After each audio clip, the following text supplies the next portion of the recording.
সত্যি কথা বলতে কি, বিজেপি দলেও যে একজন ববি আছে এবং এই ডাকনামেই তিনি তার এলাকায় অনেক বেশি পরিচিত। কেননা অভিজিৎ দাস বললে এই তল্লাটের লোকজন তত তাড়াতাড়ি আইডেন্টিফাই করতে পারেন না। ববিদা শুনলে তারা কার কথা বলা হচ্ছে সেটা ধরে ফেলবেন।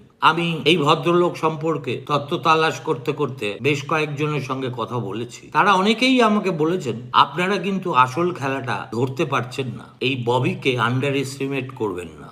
গত 10 বছর ধরে এই ভদ্রলোক নাকি তার ডায়মন্ড হারবার কেন্দ্রের এমন 500টি বুথ চিহ্নিত করে সেখানে কাজকর্ম করেছেন গোপনে, যে 500টি বুথে অভিষেক বন্দ্যোপাধ্যায় কার্যত গায়ের জোরে বিজয়ী হয়েছিল। এবং যেহেতু ববি বন্দ্যোপাধ্যায় RSS এর দীর্ঘদিনের কর্মী এবং সংগঠন করার যোগ্যতা তার আছে, 2019-এর পুনরাবৃত্তি বন্ধ করতে গেলে এই ধরনের একজনকে প্রার্থী করা ছাড়া বিজেপির সামনে কোনো নাকি রাস্তা খোলা ছিল না।